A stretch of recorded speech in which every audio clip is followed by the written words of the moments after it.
Assalamualaikum warahmatullahi wabarakatuh dan salam sejahtera.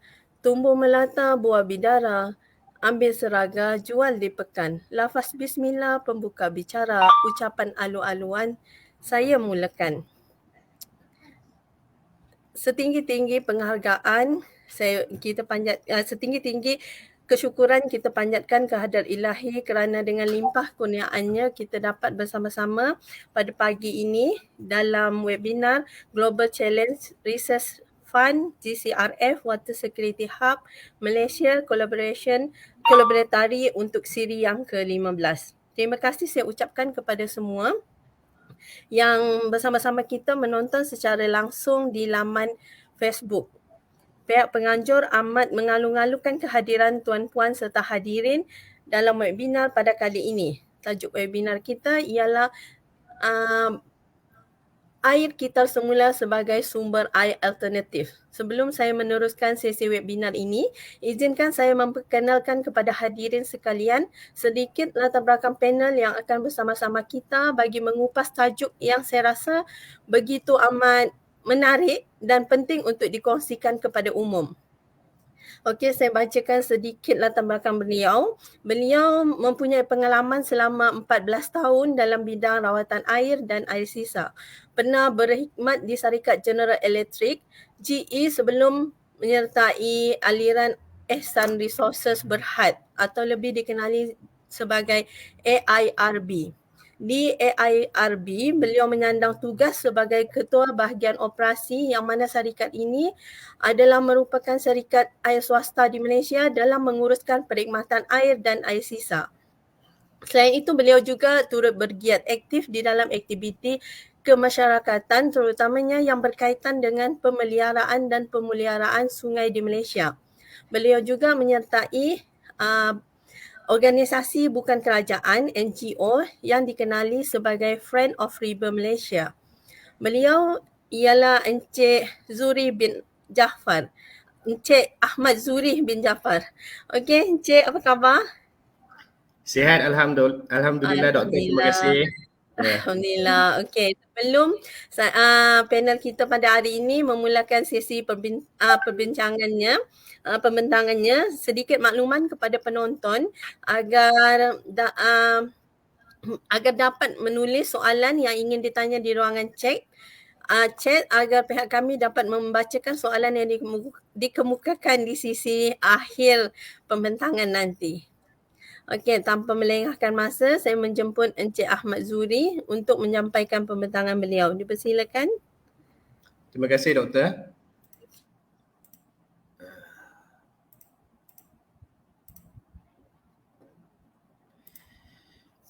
Nampak ya doktor? Ya, nampak. Okey, bismillahirrahmanirrahim. Terima kasih Dr. Maria atas pengenalan terhadap diri saya sebentar tadi. Assalamualaikum warahmatullahi wabarakatuh. Ini adalah pertama kali saya memberikan webinar terhadap umum. Jadi saya berharap akan dapat sedikit sebanyak memberi manfaat kepada semua pendengar-pendengar. Tajuk webinar kita pada pagi ini adalah air kita semula sebagai sumber alternatif. Namun sebelum saya mengorak langkah lebih panjang, saya ingin memperkenalkan tentang syarikat saya bekerja. Saya bekerja atau mewakili syarikat aliran Ehsan Resources Berhad, sebuah syarikat milik penuh MMC Corporation. Dan MMC Corporation adalah satu konglomerat yang di mana di bawahnya terdapat 4 sektor. Sektor pertama, sektor pelabuhan dan logistik. Di bawahnya ada syarikat-syarikat seperti PTP, Johor Port, Tanjung Beruas Port, Senai Airport Terminal. Sektor kedua adalah sektor energi dan utility. Di bawahnya terdapat syarikat seperti Malakoff, Gas Malaysia dan juga AIRB. Sektor ketiga adalah industrial property. Di bawahnya terdapat syarikat seperti MMC Land, Senai Airport City dan Seaport Worldwide. Dan sektor yang keempat, sektor akhir sekali adalah di bidang engineering. Di bawahnya terdapat syarikat seperti MMC Gamuda, Smart Tunnel, MMC Pembentukan Langat dan MMC Engineering. Namun tuan-tuan, sedikit pengenalan lagi khusus untuk syarikat aliran Ehsan Resources Berhad. Kami mempunyai pengalaman dan track record. Sebelum ini kami di bawah AccuVenture Sdn Bhd dan Southern Water Corporation telah membina dan mengoperasi 16 loji rawatan air di negeri Johor dengan total kapasiti sebesar 1086 juta liter sehari, mewakili 70% daripada jumlah total keseluruhan bekalan air bersih di negeri Johor. Namun setelah konsesi tamat pada tahun 2014, kami meneruskan perniagaan di dalam bidang wastewater reclamation plant. Selain itu, kami juga masih mengoperasi 2 loji rawatan air di Gunung Semanggul dan Taiping bersama klien kami Lembaga Air Perak. Dalam konteks wastewater reclamation plant, sehingga kini kami telah membina dan mengoperasi 12 loji rawatan air sisa ataupun kita semula air, ataupun dalam bahasa Inggerisnya dengan izin Industrial Wastewater Reclamation Plant. Sehingga kini kami telah berjaya membina dan mengoperasi dengan total kapasiti 27 million liter per day ataupun juta liter sehari, dengan projek terkini masih dalam construction adalah sebuah plant bersaiz 10 juta liter sehari dengan syarikat Malaysian Airport Holding Berhad di KLIA. Itu adalah sedikit sebanyak pengenalan tentang syarikat yang saya bekerja. Seterusnya saya akan menceritakan apakah sebenarnya air kita semula ni, apakah definisinya. Jadi maksud air kita semula ini adalah kita menggunakan semula air yang telah kita gunakan di rumah, di kawasan kediaman, bangunan pejabat dan kawasan industri. Saya boleh kategorikan air kita semula ini berasal daripada 3 kategori. Yang pertama adalah air kumbahan bukan najis. Namanya kumbahan, namun dia bukan najis. Ianya biasanya berasal daripada sinki selain daripada dapur. Sebab kalau di dapur tu kita kategorikan sebagai grey water, sebab dapur ni terdapat FOG, Fat, Oil and Grease. FOG ni kalau kita semula di rumah, kebiasaannya dia akan cepat mengeluarkan bau yang tidak enak. Jadi kita akan pilih sumber-sumber grey water ni daripada bilik mandi, shower room kita, dan juga daripada bilik basuh baju ataupun daripada mesin basuh ataupun laundry. Kategori kedua adalah air kumbahan. Air yang ini adalah air kumbahan najis ataupun kita panggil sebagai black water, berasal daripada saluran tandas kita, ya, daripada bilik air tempat kita ditandas. Dan kategori ketiga, ianya juga sejenis air kumbahan tapi kita panggil sebagai air kumbahan sisa industri ataupun treated industrial wastewater. Selalunya jika tuan-tuan biasa dengan keadaan di kilang-kilang, sebuah kilang sebagai contohnya kilang A. Kilang A akan ambil air daripada syarikat air Johor sebagai contoh, sebanyak 2,000 kubik meter sehari. Air ini akan digunakan dalam production mereka. Mereka akan campur chemical, akan buat basuhan dan sebagainya. Kemudian air ini akan dirawat di Industrial Effluent Treatment System yang terdapat di dalam kompaun kilang tersebut sehingga mencapai piawaian yang telah ditetapkan oleh Jabatan Alam Sekitar sebelum ianya dilepaskan ke longkang dan akhirnya ke sungai-sungai yang berdekatan. Jadi tuan-tuan, sebelum itu, black water juga daripada saluran-saluran tandas kita semuanya akan dihantar ke loji rawatan air kumbahan. Dan loji rawatan air kumbahan di negara kita ini kebanyakannya dioperasikan oleh syarikat Indah Water Consortium. Pengenalan seterusnya, bagi kawasan pembangunan yang baru ataupun new development area, kebiasaannya black water dan grey water ni akan memasuki saluran kumbahan yang sama dan seterusnya disalurkan ke loji rawatan kumbahan berdekatan. Namun bagi kawasan pembangunan yang lama seperti di kampung atau di rumah-rumah mak kita, kebiasaannya black water akan masuk ke septic tank. Tapi grey water yang grey water daripada sinki, daripada shower akan terus masuk ke longkang, terus pergi ke sungai. Gambar seterusnya, saya mengilustrasikanlah bagaimana perkara-perkara yang saya terangkan sebentar tadi. Di sebelah kiri adalah gambar rajah berkenaan dengan black water, grey water dan industrial effluent. Bagaimana ketiga-tiga air ini boleh keluar daripada sesebuah industrial ataupun premises. Kalau tuan-tuan tengok, garisan hitam dan garisan kelabu bersambung, combine, pergi ke the same sewer network dan seterusnya ke sewage treatment plant. Manakala bagi garisan warna kuning adalah air sisa kumbahan industri, akan dirawat di dalam kilang tersebut sebelum ianya dilepaskan. Tapi pendek kata, kesemua air-air yang telah dirawat maupun yang tidak dirawat ini akhirnya akan pergi ke sungai-sungai di negara kita. Jadi tuan-tuan, kenapa sebenarnya kita kena kitar semula air? Ya. Sebab orang selalu cakap Malaysia ni taburan hujannya tinggi, sungai-sungainya besar dan kita ada abundance of fresh water supply. Tapi dibandingkan dengan negara-negara di Arab, mereka tak ada sumber air yang banyak. Mereka terpaksa merawat air laut. Mereka terpaksa merawat air laut untuk dijadikan sumber air minuman. Di negara-negara barat pula, mereka pun tidak banyak sumber air. Walaupun mereka banyak sumber air di sebuah negara, tarif air mereka sangat mahal. Sebagai contoh, saya baru balik daripada Copenhagen baru-baru ni. Tarif air di sana untuk 1 meter kubik, bekalan air bersih dan merawat air sisa bagi sesebuah rumah adalah lebih kurang RM40. RM40 1 meter kubik. Di negara kita, bagi kategori domestik di rumah-rumah, kita hanya bayar RM1.50 untuk mendapatkan 1 meter kubik air dan bagi IWK untuk merawat sisa air daripada rumah kita. Jadi perbezaan harga ni lebih 20 kali ganda, sebab tu mereka sangat menghargai air. Dan termasuk juga di negara-negara Arab yang tak ada banyak air, sebab tu mereka sangat menghargai air.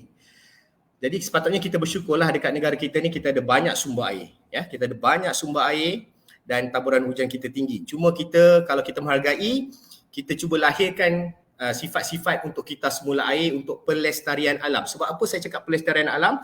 Kita tengok kepada cat pie yang di sebelah kanan tu, bagaimana kita mendapat bekalan-bekalan air bersih di negara kita. 82% adalah direct abstraction daripada sungai-sungai. 70% daripada empangan yang dibina kerajaan, 1% sahaja daripada groundwater. Jadi bayangkan semua loji-loji air yang dibina di negara kita mengambil air daripada sungai.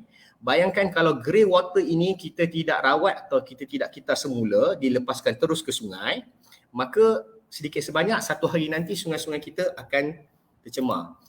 Perkara ini telah pun dibuktikan, sebenarnya banyak sungai-sungai di negara kita kualitinya semakin lama semakin merosot.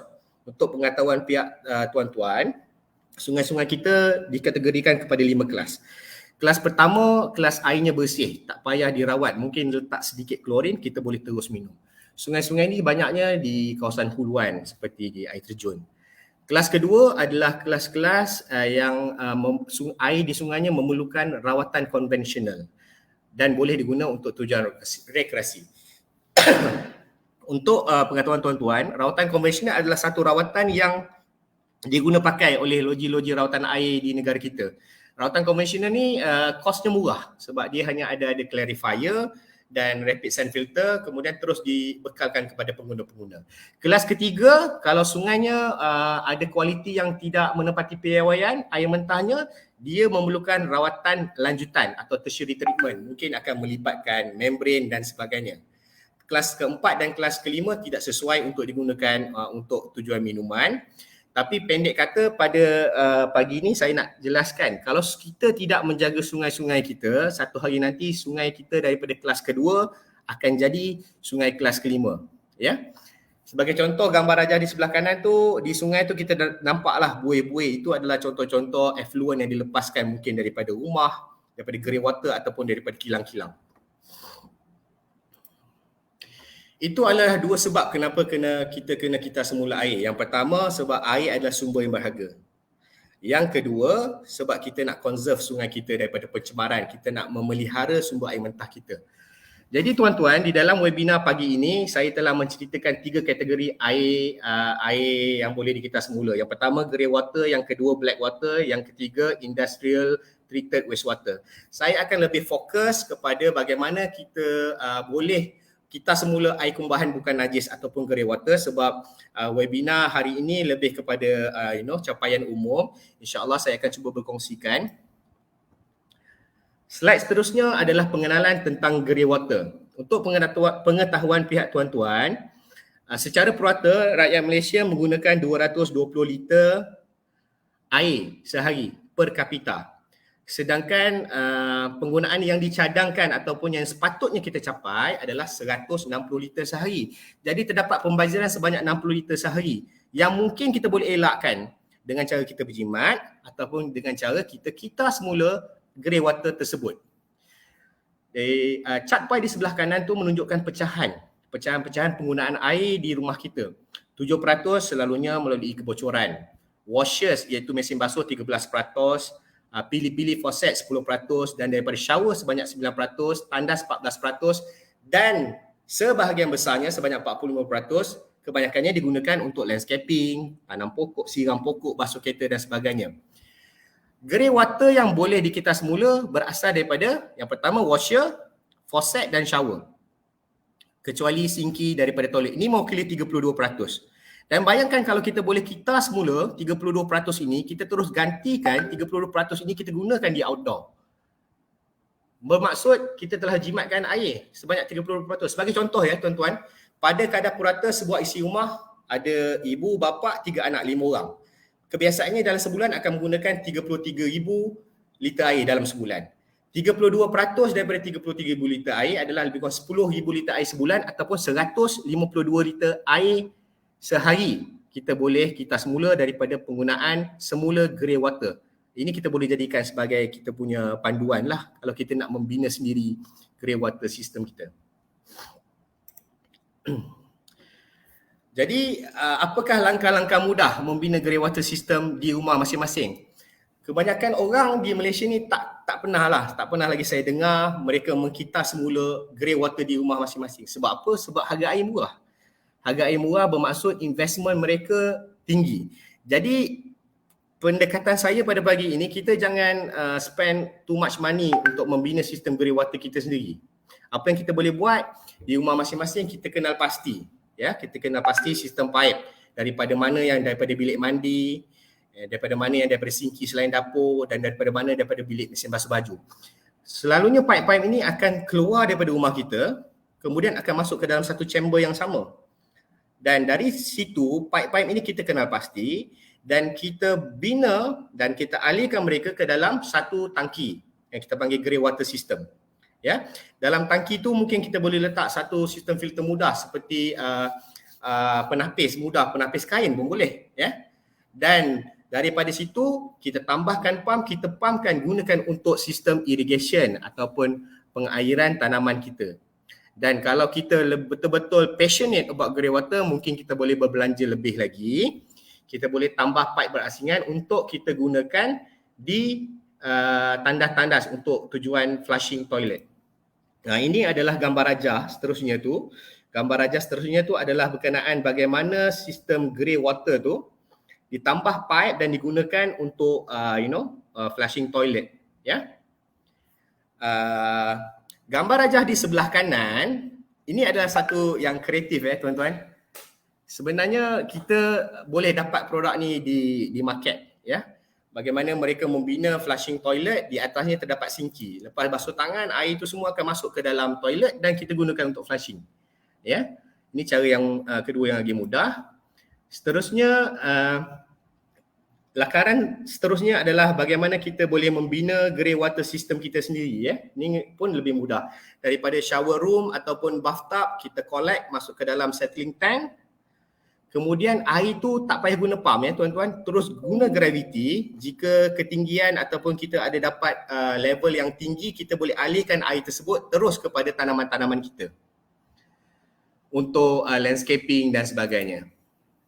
Ini lagi gambar yang mudah. Saya nak tunjuk contoh gambar-gambar yang mudah je sebab kita nak, kalau boleh kita nak DIY benda-benda ni kat rumah-rumah kita sendiri, sebab kita sebenarnya nak nak hasilkan orang yang ada spirit untuk melestarikan alam sekitar, ya. Gambar terakhir ni sebenarnya dari kecil kita dah pernah nampak dah dekat kampung-kampung. Ada baldi di bawah sinki. Bila baldi tu penuh, terus ambil air, siram pokok bunga. Biasa mak saya dulu selalu buatlah benda ni. Ya. Mungkin kita boleh kongsikan dengan anak-anak kita kalau mereka nak nak terapkan sifat-sifat grey water air kita semula di dalam diri mereka, insya-Allah. Daripada rumah, kalau kita dah buat dekat rumah-rumah kita, baru kita boleh move to a bigger building, sebagai contohnya apartment ataupun pejabat. Ya. Sebab nowadays ada beberapa ada beberapa orang yang ingin mencapai green building index, di mana di dalam green building index tu mereka mengutamakan berapa banyak air yang telah diketas semula. Jadi kita boleh binalah sistem grey water recycling ni untuk memenuhi piawaian GBI ataupun green building index. Dan sibuk juga di market diperkatakan tentang green mosque, ya. Sebab apa mereka mengkita semula air di masjid-masjid? Sebab seseorang kita ni guna banyak air untuk berwuduk.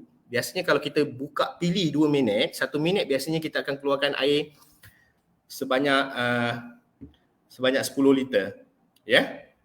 Kalau 2 minit tu kita akan hasilkan air sebanyak 20 liter lah. Dan bila kita ada lebih banyak air untuk kita reclaim atau kita semula, the volume is there, insya-Allah kita boleh dapat penjimatan. Melalui perkiraan saya, kita boleh menjimatkan sehingga RM200 lah kalau bagi masjid-masjid yang besar. Okey, saya dah ceritakan tentang kita semula air grey water di rumah dan di bangunan. Sektor seterusnya adalah kita semula air kumbahan ataupun black water. Black water ni kita tak boleh buat sendiri, tuan-tuan. Black water ni sebenarnya di negara kita dipelopori oleh IWK, ya. Sebab kementerian telah mensasarkan, kementerian yang mengelola IWK ni telah mensasarkan pada tahun 2030 mereka ingin mencapai guna semula ataupun tebus guna air ataupun water recycling sebanyak 1,500 mld. Dan di bawahnya terdapat gambar rajah mudah lah bagaimana daripada loji rawatan kumbahan airnya telah dirawat mengikut piawaian-piawaian yang telah ditetapkan oleh Jabatan Alam Sekitar, seterusnya disalurkan kepada sebuah loji baru iaitu water recycling plant, dan akhirnya the treated water akan digunakan untuk construction, agriculture, industries dan landscaping. Beza black water recycling dengan grey water recycling, black water recycling memerlukan sistem yang ataupun teknologi yang lebih canggih. Selalunya kita akan gunakan disinfection UV, ultrafiltration membrane dan reverse osmosis membrane. Jadi itu tadi kategori yang kedua, kita semula air atau black water. Kemudian kategori terakhir adalah kita semula air sisa industri ataupun reclamation of industry treated effluent. Inilah yang dibuat oleh syarikat aliran Ehsan Resources Berhad.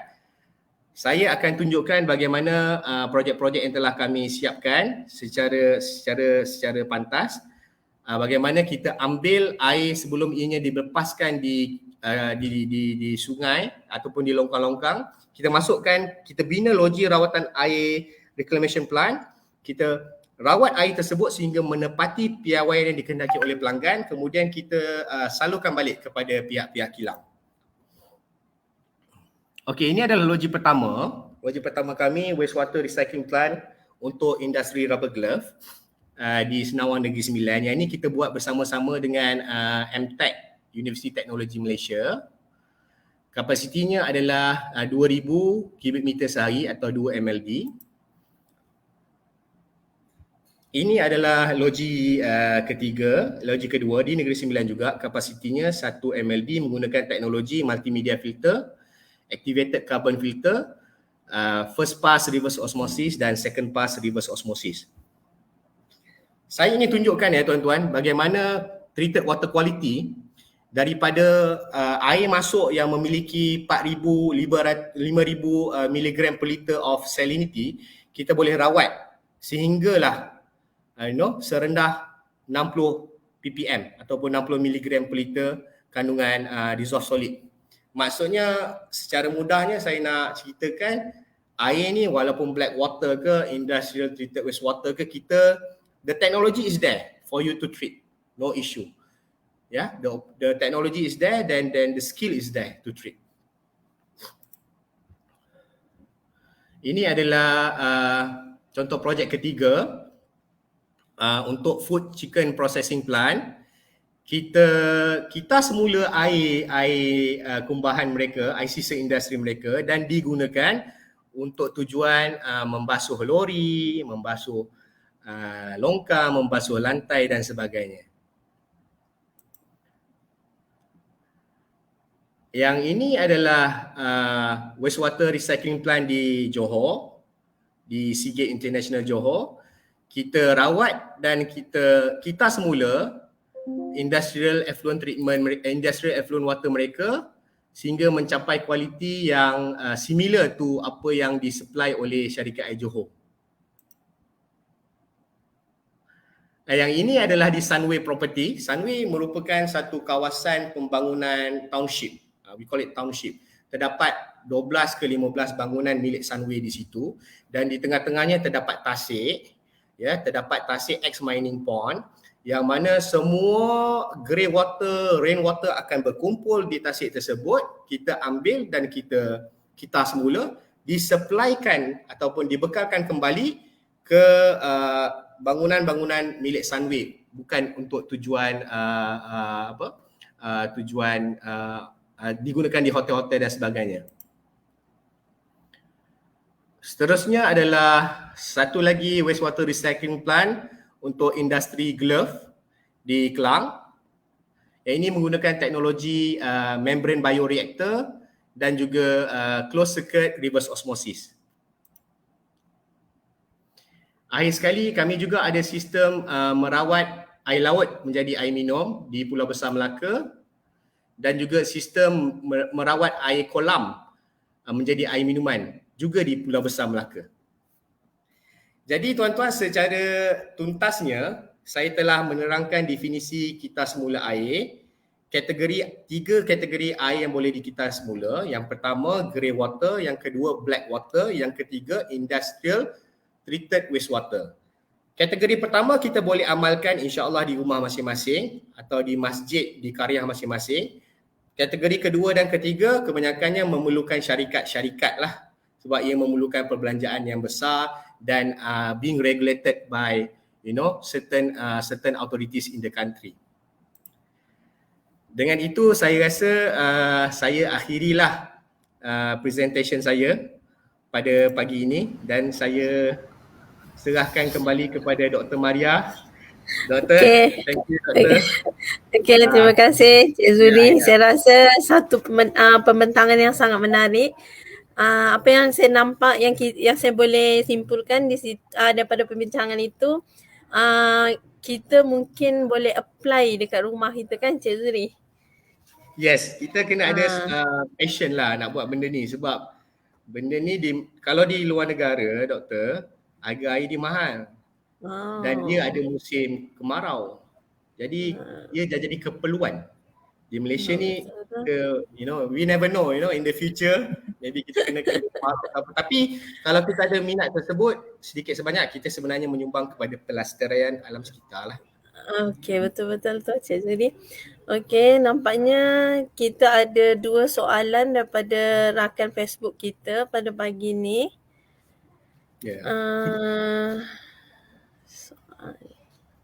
Okey, soalan yang pertama daripada Jabatan Alam Kejuruteraan Awam UTHM. Okey, soalannya berbunyi, adakah perlu untuk cek kualiti grey water bagi kegunaan semula? Okey, Doktor, untuk soalan ni sebenarnya saya tak include dalam slide saya sebab kalau kita nak cerita pasal kualiti air ni, terdapat 40 beratus-ratus kualiti lah. Namun bila kita sebut kita semula, grey water ni sebenarnya kita gunakan untuk tanaman kita. Ya. Tanaman untuk basuh, bukan untuk minuman. Ya.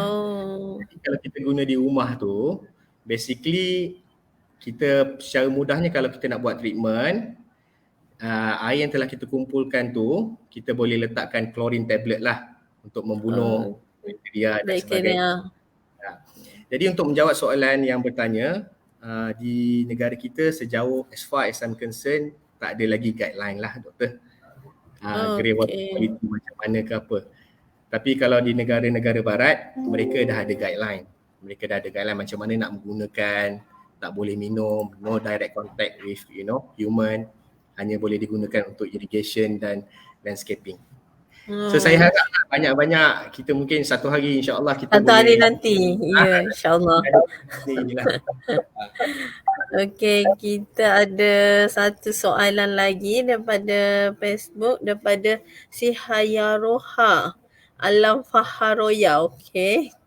Siapa ni ya? Okey, soalannya berbunyi, berapa lifetime bagi membran filter? Adakah filter tersebut boleh dikitar semula? Okey, soalan dia berkenaan dengan membrane filter. Ya. Membrane filter ni ada dua kategori berdasarkan pore size ataupun size porosity-nya ataupun berdasarkan material of construction. Selalunya daripada PVDF, PES dan sebagainya. Jadi kebiasaannya ia bergantung kepada supplier-supplier. Biasanya mereka meletakkan daripada 3 ke 5 tahun untuk membrane filter. Ianya juga bergantung kepada cara kita gunakan. Kalau kita gunakan, selalunya sebelum membrane filter ni kita kena ada pre-treatment doktor. Ya, betul.